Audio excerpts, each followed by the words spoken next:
Penales.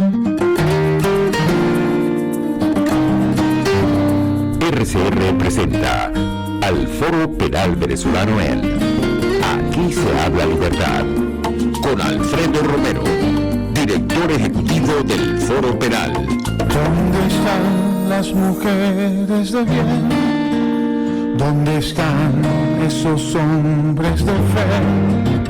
¿Dónde están nuestros niños de amor que gritan y claman la verdad? ¿Quién para tantas balas al mar?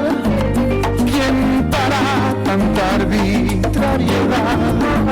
¿Quién para tanto odio y matar? ¿Dónde están los soldados de paz? Por la vida doy la vida, por la paz doy amor, por respeto a la vida. Esta canción contra el terror, una canción contra el terror.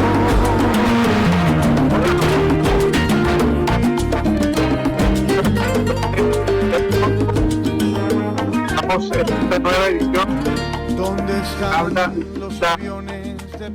una acción contra el terror. Pues estamos comenzando en esta nueva presentación de este programa Aquí se habla libertad, que nos cede pues todos los martes a las 11 de la mañana al Foro Penal, la emisora RCR 750M. Está por supuesto disponible a ustedes a través de sus redes sociales. Estamos en YouTube en vivo y también a través de rcr.tv. Aquí estamos entonces, les habla Gonzalo Iñigo Santomé, director vicepresidente del Foro Penal, para mantenerles actualizados en cuanto a la realidad de los derechos humanos en nuestro país, a la verdad de lo que está pasando en materia de derechos humanos en Europa. Les saluda desde la dirección general de la estación, Jaime Nestares, en la producción general de Wilson Calle, en la producción de este espacio en particular, Catherine Manzano, y quien les habla de nuevo, Gonzalo Iñigo Santomé, director vicepresidente de Foro Penal. Hoy vamos a dedicar el programa única y exclusivamente a lo que es este nuevo informe emitido por la alta comisionada de los derechos humanos de la ONU, la señora Michelle Bachelet, sobre la situación de los derechos humanos en la República Bolivariana de Venezuela. La edición completa de este informe ya está en las redes sociales, es de junio, de este mes de junio del año 2022, y tiene pues algunas conclusiones interesantes, algunas recomendaciones interesantes que vamos a estar comentando al día de hoy. Pero primero, antes de hablar de eso, quiero hablar un poco de cuál es la efectividad, ¿no? Porque lo primero que nos pregunta la gente cuando salen estas informaciones, cuando salen estos reportes de organismos internacionales, bueno, ¿para qué sirve eso? ¿Con qué se come eso? Porque igual la situación de los derechos humanos en Venezuela pues sigue siendo bien delicada.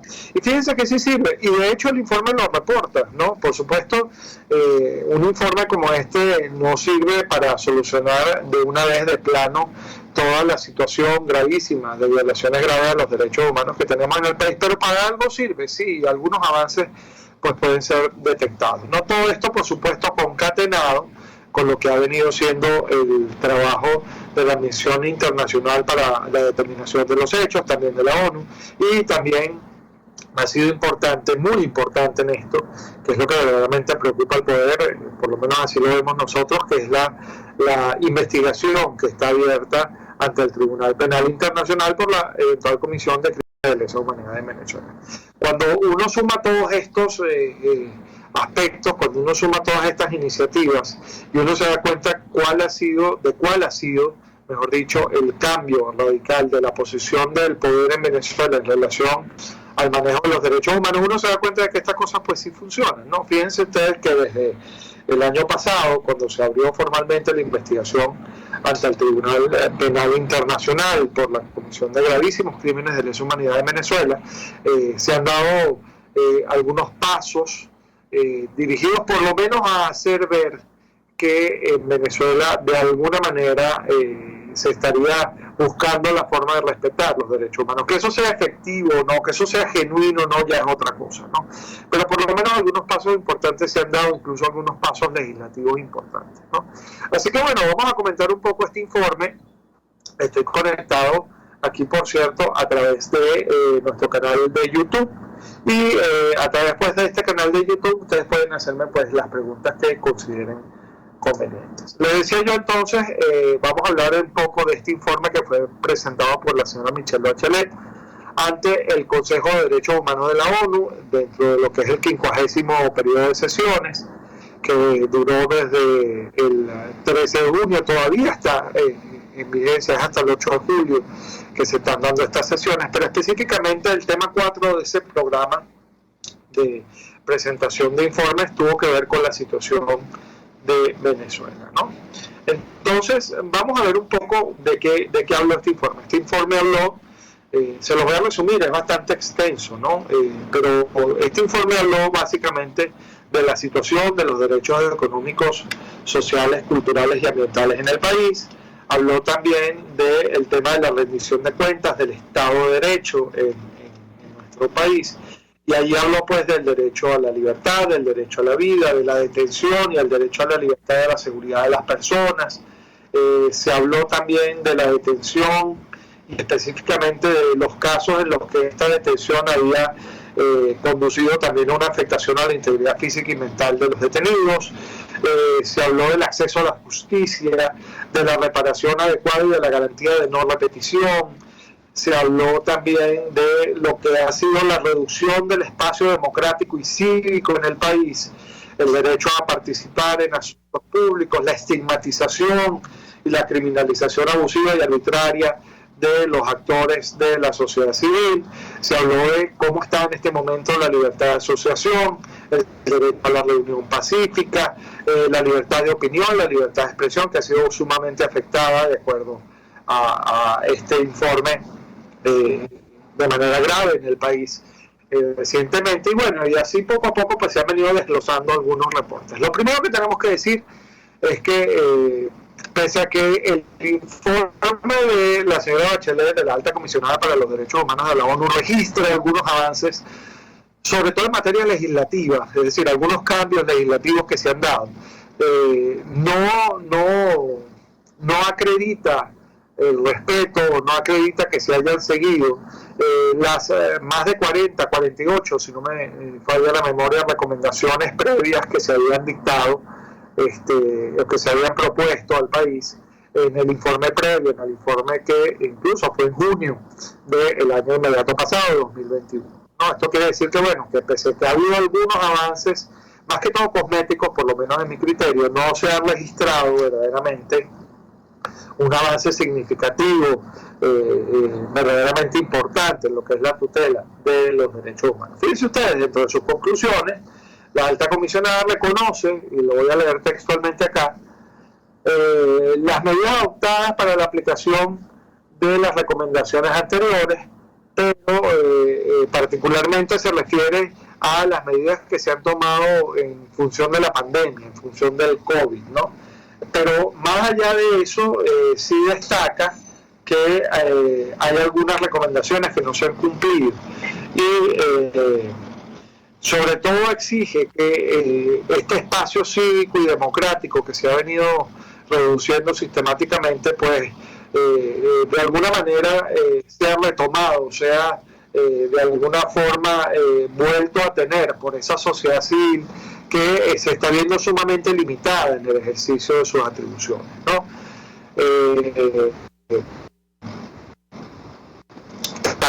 También dejar que de alguna forma se ha reducido este tema tan grave de las ejecuciones extrajudiciales en el país. Ya no es la FAES quizás la que más ejecuciones extrajudiciales registra en Venezuela, sin embargo se han dado casos y siguen dándose casos de ejecuciones extrajudiciales. También destaca este informe que se han producido medidas legislativas, es decir, se cambió por ejemplo el Código Orgánico Procesal Penal, para que de alguna manera la detención preventiva deje de ser una suerte de castigo anticipado. se restringió, se limitó mucho más el ámbito de la posibilidad de aplicación de una detención preventiva. Acuérdense ustedes que cuando una persona es detenida preventivamente todavía no está condenada y por lo tanto tiene derecho a ser tenida y tratada como inocente. Mientras que la alta comisionada pues reconoce que se dieron estos avances, sin embargo manifiesta su preocupación porque estas medidas legislativas en efecto y en la práctica pues no se estén dando y no estén conduciendo a la excarcelación de personas que incluso ya han superado esos tiempos máximos de detención preventiva que permite el nuevo Código Orgánico Procesal Penal, ¿no? Por otro lado, se sigue destacando de manera muy clara, muy evidente. Estoy haciendo aquí un breve resumen para luego entrar en detalle en estos temas. Que se han dado pues algunos pasos adelante en investigación de los casos de tortura. Sin embargo,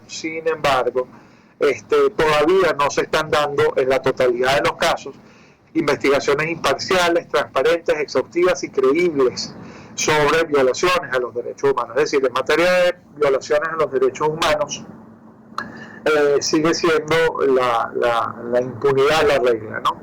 Y también se cuestiona, y esto sí se dice mucho, que la participación de la sociedad civil en los asuntos públicos, esto incluye no solamente a las ONG, incluye a los partidos políticos, incluye también a los sindicatos, etcétera, pues se ha visto severamente limitada y se manifiesta una muy clara preocupación por la propuesta de esta ley de cooperación internacional, que de alguna manera está como dirigida a limitar mucho más el espacio de trabajo de las ONG y de la sociedad civil en general dentro de la República de Venezuela, ¿no? Entonces, hay temas que preocupan definitivamente de lo que plantea este informe. Evidentemente es un informe, una vez más, que es algo que nosotros siempre cuestionamos, planteado con un lenguaje excesivamente diplomático, que quizás no puede ser del gusto de todo el mundo, sobre todo de quienes son las víctimas directas de estos abusos,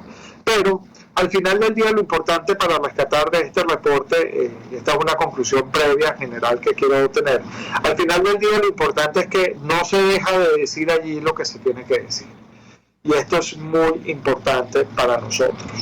¿Por qué? Porque cuando uno se pregunta para qué sirve esto, uno tiene que entender que esto no está dirigido en este momento a procurar un cambio inmediato, por lo menos no tiene la capacidad, la entidad necesaria para producir un cambio inmediato, pero sí queda como registro histórico de lo que ha venido pasando en Venezuela, y en algún momento vamos a tener la posibilidad de hacer justicia, y cuando la posibilidad de hacer justicia sea una realidad, tener a la mano estos informes que han venido documentando paso a paso lo que está pasando en Venezuela, pues es fundamental, porque si no es de allí, ¿de dónde nos agarramos para sobre todo satisfacer ese anhelo de justicia de las víctimas, ¿no? Y esto es un organismo internacional, la máxima autoridad mundial en materia de derechos humanos, que es el Consejo de Derechos Humanos de la ONU, está recibiendo esta información, la está procesando, la está registrando y sobre todo está tomando nota de todos y cada uno de los casos. Se mencionan sí algunos casos aquí en este reporte. Se destaca particularmente el asesinato de los indígenas Yanomami en Parimabé, reciente también. Se exige una investigación objetiva e imparcial sobre estos hechos, y se destaca también, por ejemplo, el caso de José Javier Tarazona, el director de Funderredes, que al día de hoy sigue preso, sigue arbitrariamente detenido, ¿no?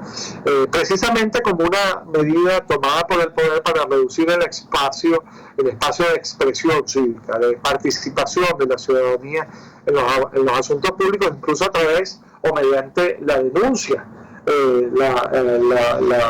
la mención de realidades que están pasando que a todos nos preocupan y a los que todos tenemos derecho, o en las que todos tenemos derecho a opinar, ¿no? Se ocupa también del tema de la libertad de expresión, como decía, concluye que hay que garantizar que las licencias de radiodifusión, incluso las renovaciones de las licencias de radiodifusión, fíjense, recordemos que RCR 750M no está en la red ahora en Venezuela porque fue arbitrariamente privada de la concesión que tenía de usar el espacio radioeléctrico, el espectro radioeléctrico de nuestro país. Esto tiene que ser revisado, eso es una violación al derecho a la libertad de expresión, porque recuerden ustedes que la libertad de expresión no es solamente para aquellos que dicen lo que el gobierno quiere oír, es especialmente para aquellos los que dicen o que cuentan lo que el gobierno no quiere que se diga, lo que el gobierno no quiere que se escuche, que se cuente. Entonces, sobre estas bases vamos a hacer entonces un análisis de este reporte. Lo tengo aquí a la mano, vamos a comentar algunas cosas interesantes sobre este reporte. Vamos a empezar con el tema de los derechos sociales, económicos, culturales y ambientales, ¿no? Destaca el informe de la alta comisionada que la vacunación contra la COVID-19 continúa ejecutándose, pero reclama que no hay acceso a la información pública y desglosada sobre la implementación de lo que se denomina el Plan Nacional de Vacunación, ¿no? Sobre todo no hay información sobre los grupos de particular vulnerabilidad, como los pueblos indígenas, como los adultos mayores, los niños, etc., ¿no? Y esto preocupa mucho a la alta comisionada para los derechos humanos de la ONU. Tampoco se ha especificado ni se ha aclarado cómo se están utilizando los fondos públicos o incluso las ayudas internacionales que se han referido o que se han destinado exclusivamente a este Plan Nacional de Vacunación, ¿no? Esta falta de transparencia pues también preocupa significativamente a la alta comisionada para los derechos humanos de la ONU, ¿no? No se sabe cómo se está aplicando este plan de vacunación, pese a que el gobierno venezolano reporta una de las tasas de letalidad más bajas de la región, es decir, el COVID está matando menos gente en Venezuela que en otras partes de la región. Sin embargo, no hay manera de corroborar eso, ¿no? Y toma nota la alta comisionada para los derechos humanos de la ONU de que la escasez de combustible, las fallas eléctricas, etcétera, pueden estar afectando los sistemas de distribución e incluso el sistema de refrigeración necesario para que esas vacunas pues, puedan surtir el efecto deseado, sobre todo en las zonas rurales y remotas de nuestro país. La pandemia del COVID, dice la alta comisionada, afectó a un sistema de salud que ya estaba bastante frágil. Siguen reportándose falta de medicamentos, de suministros y de personal suficientemente calificado para asistir a las personas que lo necesitan, no solamente en cuanto al COVID, sino en cuanto a su salud en general. Y esto tiene que ver también con esto que se ha venido dando, esto ya es una nota mía, esto no está contemplado en el informe.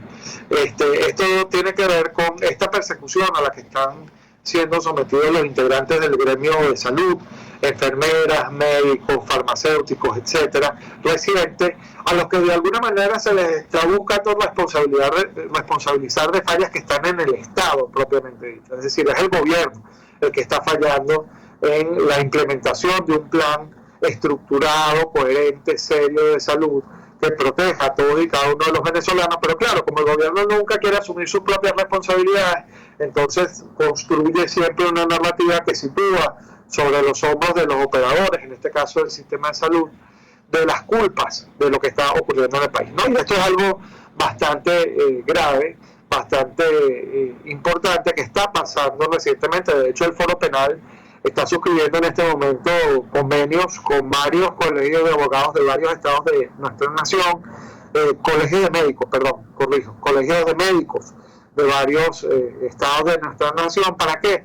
Para poder no solamente impartirles talleres, yo los denomino talleres de primeros auxilios legales, para que de alguna forma puedan ejercer su profesión sin estar expuestos a riesgos innecesarios por esta situación anómala de persecución a la que están siendo sometidos. Hemos visto que se ha detenido a varios profesionales de la salud por el simple hecho de tener consigo algunas medicinas que son necesarias para el tratamiento de algunas enfermedades, y esto es algo bastante grave porque en realidad es una muestra de la vocación de estos médicos para seguir ejerciendo su profesión más allá de las limitaciones que tenemos, pero sin embargo son interpretados estos actos por el gobierno como actos criminales, ¿no? Evidentemente con la mente puesta, digo, en el poder, en poner la culpa de las deficiencias de nuestro sistema de salud en quienes no tienen la culpa, en los médicos y en los operadores de salud en términos generales, ¿no?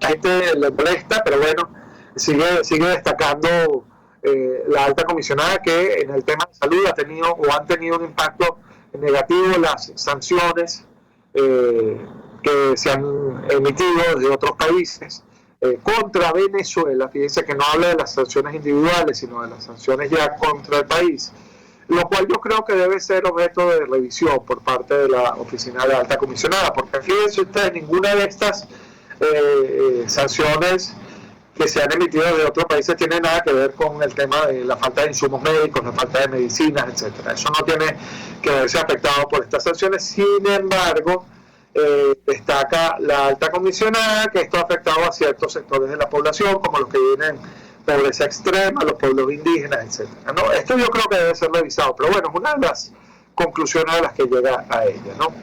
Destaca la alta comisionada que tiene una grave preocupación por la situación de los derechos humanos en la región del arco minero del Orinoco, ¿okay? Incluso dentro de los parques nacionales de Canaima, Caura y Yapacana, y en territorios indígenas en general.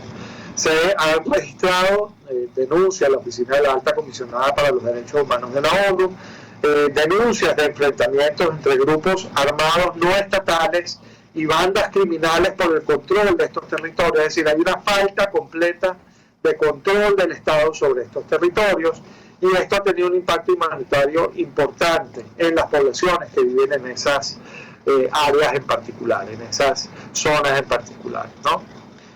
Se persiste en el uso del mercurio y del cianuro en las minas de oro, lo cual afecta gravemente el ambiente. Las cuencas de los ríos de esas zonas pues se ven gravemente afectadas por el uso de estos químicos. Esto afecta también directamente no solamente a la flora y a la fauna cercana a esos ambientes, sino específicamente a las poblaciones que están cercanas pues a esos ríos que de alguna manera nutren pues de agua a estas zonas, a estas áreas, y no hay investigaciones concretas específicas que permitan castigar a los culpables de todas estas afectaciones, ni acciones para investigar y sancionar a los perpetradores de actos criminales graves contra no solamente el ambiente, sino contra los pobladores de esta zona en particular, ¿no?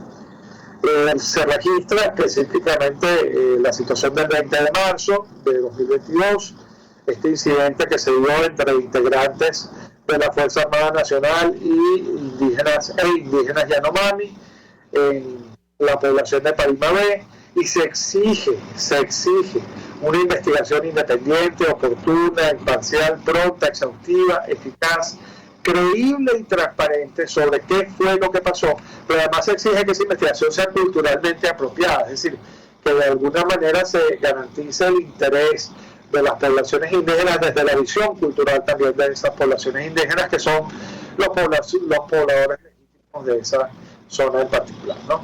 Eso es la primera parte, lo que se refiere a los derechos económicos, sociales, ambientales, etcétera, ¿no?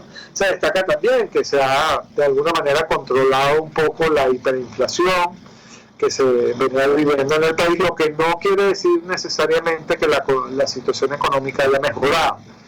Esto todos lo sabemos. En Venezuela la economía de facto está dolarizada y no todo el mundo tiene acceso a dólares para satisfacer sus más elementales necesidades, ¿no? Y si a esto le sumamos la deficiencia generalizada de servicios públicos, me refiero a agua, luz, telefonía, gas, etcétera, pues de todo esto se toma nota pues en el informe de la alta comisionada, y desde allí pues también se sacan algunas conclusiones.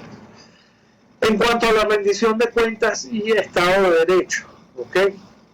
El informe, como ya les decía antes, destaca que se han dado algunos pasos hacia adelante en cuanto al fortalecimiento del Estado de Derecho. Se han dado algunos pasos importantes hacia el fortalecimiento del Estado de Derecho.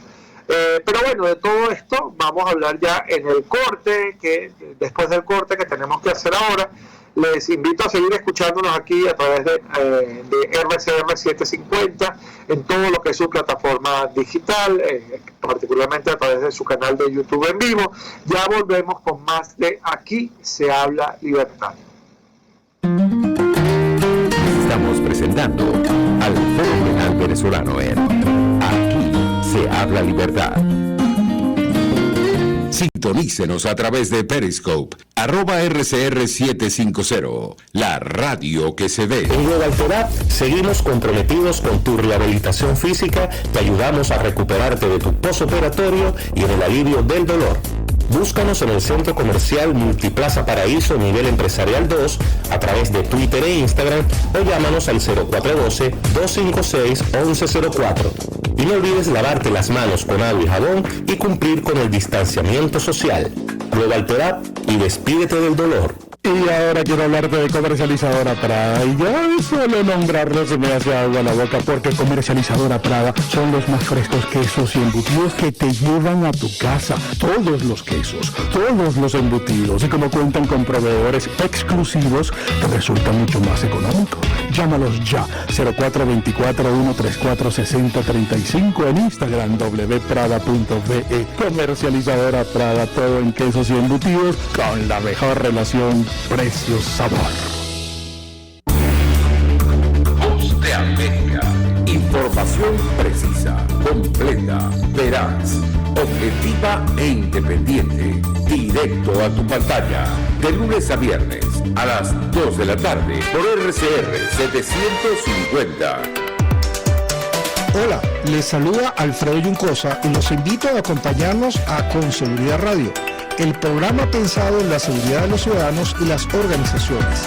Con Seguridad Radio, todos los sábados a las 12 del mediodía, por RCR, la radio que se ve.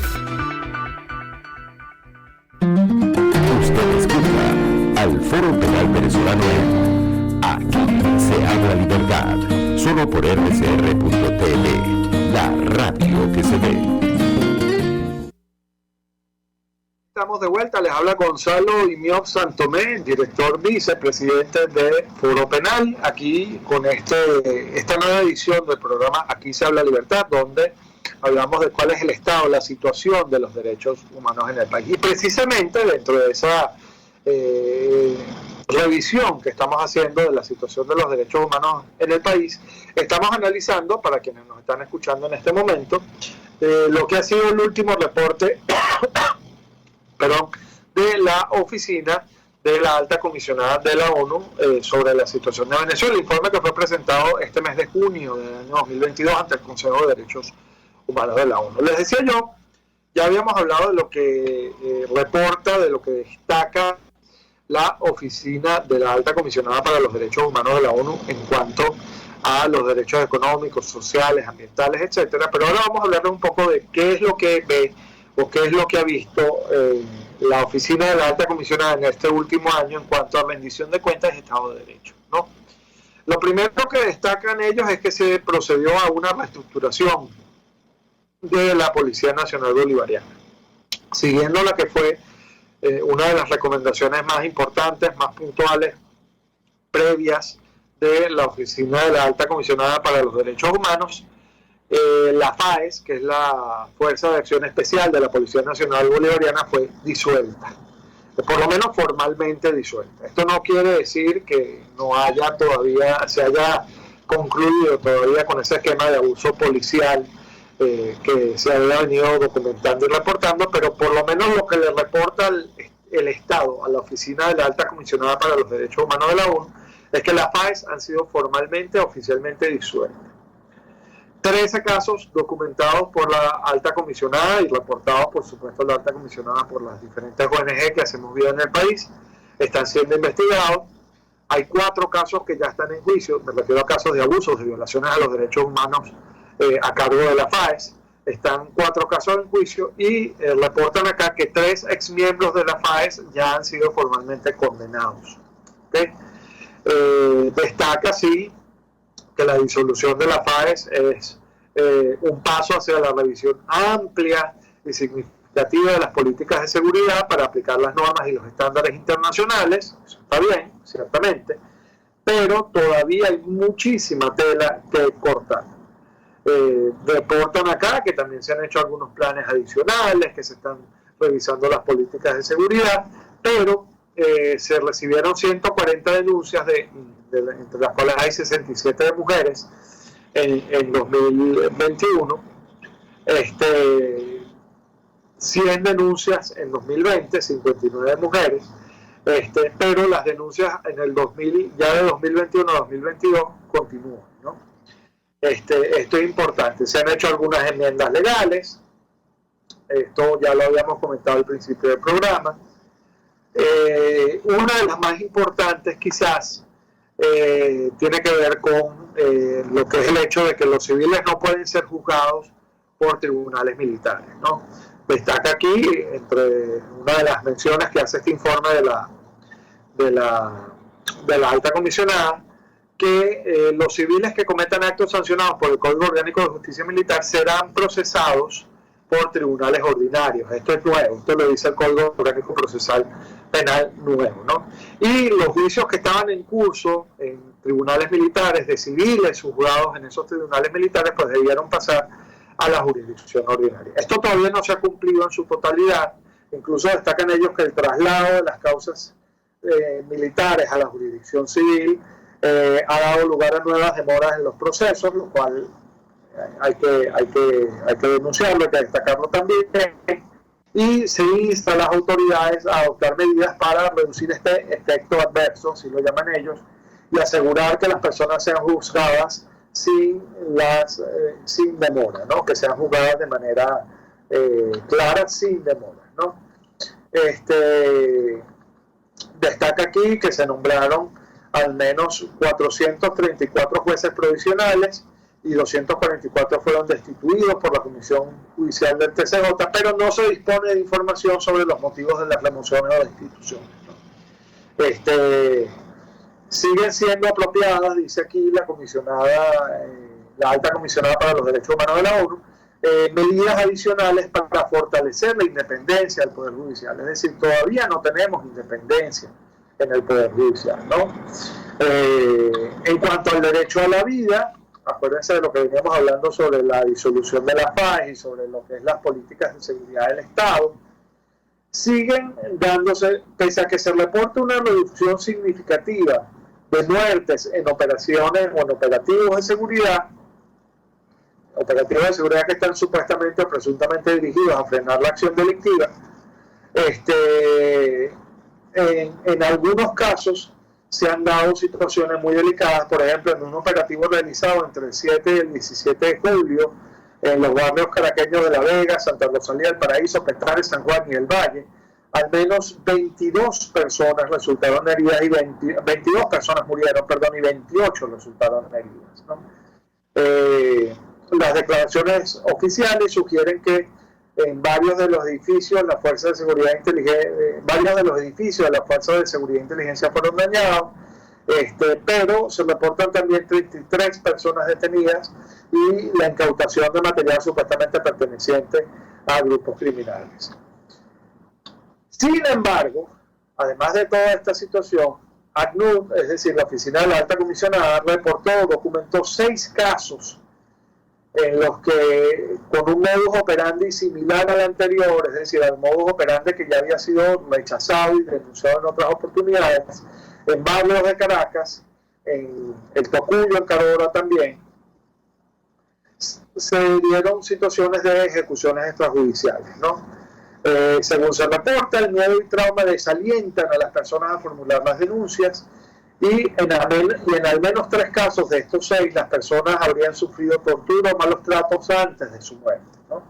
Esto es algo que entonces llama la atención, porque pese a que se reporta un supuesto adelanto con la disolución formal de la FAES, etcétera, lo que pareciera ser que se está dando y que reporta aquí la Oficina de la Alta Comisionada es que las ejecuciones judiciales no han terminado, no se ha dado fin a esta práctica lamentable, ¿no?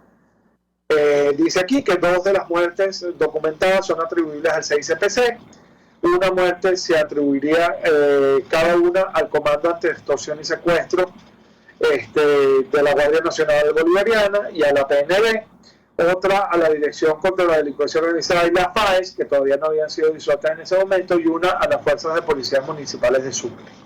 ¿Okay? Dice que se abrieron investigaciones sobre estos casos, pero no reporta si estas investigaciones han concluido en algo en definitiva, ¿no?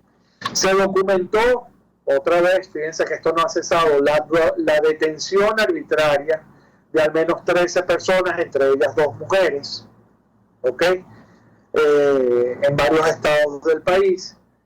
Se registró denuncias de detención con incomunicación, es decir, los familiares y los abogados tenían información de dónde estaban estas personas detenidas, los bancos de desaparición forzada de personas, y se registraron enfrentamientos entre presuntos miembros del Ejército de Liberación Nacional, que es un grupo irregular, y miembros de la FARC, de las Fuerzas Armadas Revolucionarias de Colombia, en Venezuela, en la región fronteriza con Colombia, ¿okay? Particularmente en el estado Apure, ¿okay? Esto incluye violaciones graves entonces a los derechos humanos de las personas, el desplazamiento forzado de al menos 1.000 personas, incluidos pueblos indígenas, y expusieron a los pobladores locales a desaparición forzada, a violencia basada en género y a reclutamiento forzado también, ¿okay? Esto es algo que hay que destacar. Durante el periodo que abarca este informe, lo dice también la alta comisionada, se adoptaron algunas medidas legislativas, ya lo dijimos, se cambió el Código Orgánico Procesal Penal. Básicamente todo esto dirigido a reducir la demora judicial, el retardo procesal que acusa tanto nuestro Poder Judicial en Venezuela, ¿no? Se aprobaron medidas para reducir lo más posible la detención preventiva. Incluso se eliminó, y esto es un paso desde el punto de vista formal, legal, favorable, la eliminación de la imposición automática de la detención preventiva ante delitos graves. Es decir, ya cuando el delito es grave no es necesariamente y forzosamente dado que te tengan que decretar la detención preventiva. Sin embargo, una cosa es lo que dice la ley y otra cosa es lo que está pasando. Nosotros en el Foro Penal tenemos registrados en este momento 114 casos de presos políticos que ya tienen mucho el plazo general de detención preventiva que permite el nuevo Código Orgánico Procesal Penal, pero sin embargo no hay manera de que estas personas sean escarceladas, ¿no? La ACNUD, la Oficina de la Alta Comisionada para los Derechos Humanos de la ONU, recomienda la aplicación efectiva de estas normas. ¿Por qué? Porque una cosa es tener las normas en el papel y que eso sea muy bonito cuando uno lo lee, y otra cosa es que eso se aplique en la práctica. Son cosas completamente diferentes. Entonces, el ACNUR recomienda la aplicación efectiva de estas normas y recuerda que la detención preventiva debe ser siempre la excepción. Yo quiero explicar un poco esto. Cuando a ti te abren un proceso penal, hasta que tú no seas formalmente condenado en un proceso, después de un proceso válido, legítimo, justo, creíble, genuino, tú eres inocente, tú tienes derecho a ser tenido y tratado como inocente. Detenerte previamente solamente puede responder a razones absolutamente excepcionales que tengan que ver con la posibilidad de continuación de ese proceso o con el hecho de que esa persona que está detenida pueda de alguna manera influenciar indebidamente a víctimas o testigos para que no se alcance la verdad en ese proceso. Si esas condiciones no se dan, si tú estás en una situación en la que no hay peligro de fuga ni vas a obstaculizar el proceso de ninguna manera, tú tienes el derecho, porque así lo pauta la Constitución y así lo establecen las leyes, de ser juzgado en libertad. ¿Por qué? Porque de otra manera, esa prisión que a ti se te impone de manera previa, de manera preventiva, es una prisión que se convierte en una sanción anticipada. Es como si estuvieras cumpliendo la condena antes de ser condenado. Entonces, los estándares mundiales sobre esto se han pronunciado muchísimas veces, diciendo que la prisión preventiva no puede ser una sanción anticipada. Tiene que ser una medida absolutamente excepcional dentro del proceso penal, dirigida a garantizar los resultados del proceso. Solo cuando esos resultados del proceso no se pueden satisfacer con una medida distinta de la detención preventiva, es que esa detención preventiva de alguna manera se justifica e incluso allí tiene que ser interpretado esto de manera absolutamente restrictiva. ¿Por qué? Porque si tú eres inocente y a ti te detienen y te mantienen 2, 3, 4, 5, 6 años detenido preventivamente, ya tú estás cumpliendo la pena, aun cuando no has sido condenado. y eso es algo sumamente grave. Entonces, con respecto a esto, sí se llama la atención en este informe de la alta comisionada sobre Venezuela reciente de ahora del mes de junio, ¿no? Es decir, se reconocen los esfuerzos de cambiar la legislación para que la detención preventiva sea lo más restringida, lo más limitada posible, ciertamente, pero a la vez se dice que si esto se queda en el papel, si esto no se aplica efectivamente, pues no hay posibilidad de que esto pueda tener un efecto positivo al final del día, ¿no? Si hay algunas disminuciones que se reconocen con respecto al uso de la detención preventiva, pero fíjense que todas estas se refieren básicamente a los casos ordinarios, no a los casos de detención por motivos políticos, ¿no?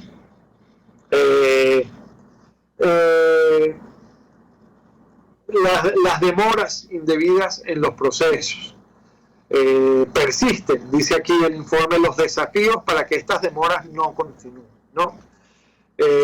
Se materializa o se sigue materializando este retardo procesal injustificado en las causas penales, específicamente en las causas penales que tienen detenidos, que son las que quizás ameritan mayor detención. Sí se destaca aquí, y esto es algo que hay que enlazarlo con lo que venía diciendo antes, que las solicitudes de libertad, incluso cuando ya ha pasado el tiempo legal correspondiente, en relación a las personas que están en detención preventiva por más del lapso legalmente establecido, son denegadas o quedan sin respuesta por parte de los órganos de justicia. Lo que te quiero decir es que, pese a que desde el punto de vista legislativo un avance, desde el punto de vista judicial, de praxis, de práctica judicial, no hay tal avance. Y esto lo destaca específicamente la Oficina de la Alta Comisionada y dice textualmente: dichas solicitudes, me refiero a las solicitudes de libertad durante el proceso, deben ser examinadas sin demora por las autoridades judiciales.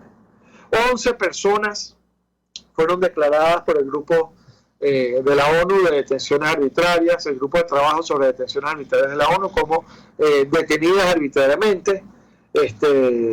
Algunas de ellas incluso están en detención preventiva por mucho más de 3 años. Una sola persona fue puesta en libertad, pero antes de ser declarada como detención arbitraria, y el resto no se ha procedido a la excarcelación de estas personas, que de acuerdo a este máximo organismo de la ONU, el grupo de trabajo sobre detención arbitraria de la ONU, debieron haber sido puestas en libertad porque es evidente que su detención fue arbitraria. La persona que fue liberada, incluso para el momento de su liberación, antes de ser decretada su detención como arbitraria, ya había pasado 5 años arbitrariamente detenida, es decir, había perdido 5 años de su vida detenida arbitrariamente, y esto es algo que es completamente un despropósito, es algo que hay que evitar a toda costa. Las órdenes de excarcelación siguen sin cumplirse. Al menos 9 personas, dice aquí, que tenían boleta de excarcelación, solamente 2 de 9 personas que tenían boleta de excarcelación, solamente 2 fueron liberadas. 7 casos tienen orden de excarcelación y esta excarcelación aún no se ha implementado. Incluso hay una con fecha de agosto de 2021, no se había aplicado, ¿no? Esto en cuanto a las detenciones. Hay 235 denuncias sobre violaciones de los derechos humanos de las personas privadas de la libertad. También se denuncia aquí que estas personas, algunas de ellas, han sido indebidamente vinculadas a cargos de terrorismo. ¿Okay? Hay algunas personas que han sido trasladadas gradualmente desde instituciones como el SEBIN y la DIGESIN a otros centros de reclusión ordinarios, pero esto no se ha implementado de manera completa. ¿Ok?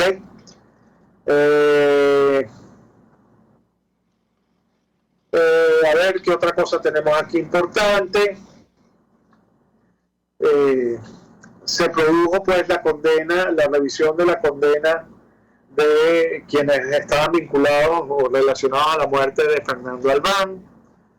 Las pruebas que fueron aplicadas o que fueron utilizadas no respaldan, según los familiares de las víctimas, la causa de la muerte por suicidio, que era lo que había originalmente dicho el régimen, y la investigación pasó por alto posibles signos de tortura, malos tratos y una responsabilidad de quienes están arriba de la cadena de mando, ¿no?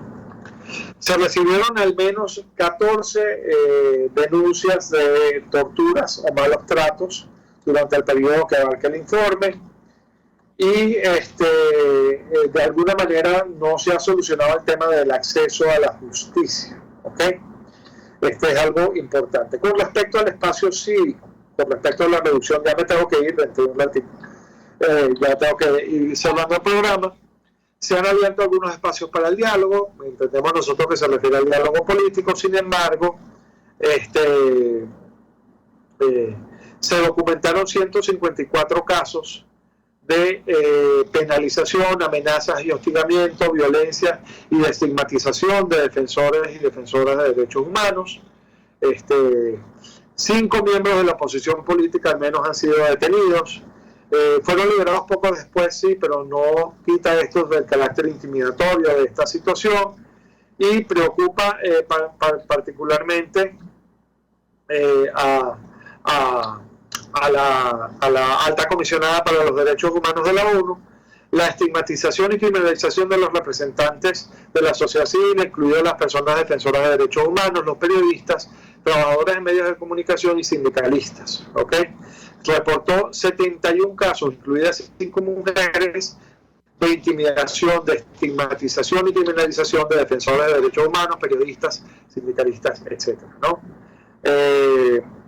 También preocupa particularmente los casos de criminalización de asesores jurídicos, de abogados, de personas que están defendiendo a personas que han sido víctimas de violaciones a los derechos humanos, y también el uso de la legislación antiterrorista y contra la delincuencia organizada, contra el trabajo legítimo de los defensores de derechos humanos y los trabajadores de los medios de comunicación. Por último, preocupa mucho la intención de promulgar una ley de cooperación internacional que está evidentemente dirigida a restringir el trabajo de la sociedad civil en la denuncia, en el reporte de lo que ha venido pasando en Venezuela. Sigue habiendo preocupaciones sobre el registro unificado de sujetos obligados, en el que las organizaciones no gubernamentales se tienen que inscribir sin distinción alguna, destacando aquí que cualquier limitación a la libertad de asociación deberá cumplir con los requisitos de legalidad, proporcionalidad, necesidad y propósito legítimo basados en el derecho internacional de los derechos humanos. Y esto es algo sobre lo cual se está llamando la atención. También se llama la atención sobre el hecho de que al menos 4 organizaciones de derechos humanos, entre ellas por supuesto, y lo tengo que destacar, el Foro Penal, hemos reportado que no hemos podido registrar nuestras actas de asamblea o actualizar la información que tenemos ante el Servicio Autónomo de Registros y Notarías, porque cuando ven que es de estas ONG, pues sencillamente se niegan a recibirlo. Se niegan pues estas solicitudes sobre la excusa de falta de personal o de modificación de la normativa interna, pero al final del día no podemos estar al día con los documentos que luego vienen y el Estado nos requiere y nos solicita supuestamente para poder operar válidamente en el país. Bueno, yo creo que se habla también del derecho a la reunión pacífica, etcétera, pero yo creo que este es un resumen bastante claro de cómo está la situación de los derechos humanos en el país. Si es verdad, se han registrado algunos avances, yo diría cosméticos, en algunas situaciones, avances que de todos modos pues sirven para apuntalar solicitudes posteriores, lo cual es evidentemente útil, pero todavía queda pues muchísima tela que cortar en materia de violaciones a los derechos humanos en nuestro país. Bueno, y yo con esto entonces cierro nuestro programa del día de hoy. Me despido de ustedes en nombre no solamente mío, sino de todos los activistas y defensores del Foro Penal. Me despido a cargo de nuestro queridísimo equipo de RSR 750M, que siempre está pues pendiente de estas situaciones de derechos humanos en nuestro país, y los invito a escucharnos ya la próxima semana, el martes a las 11 de la mañana, con más de Aquí se habla libertad. Hasta luego, nos estamos viendo. RCR presentó al Foro Penal Venezolano en Aquí se habla libertad. RCR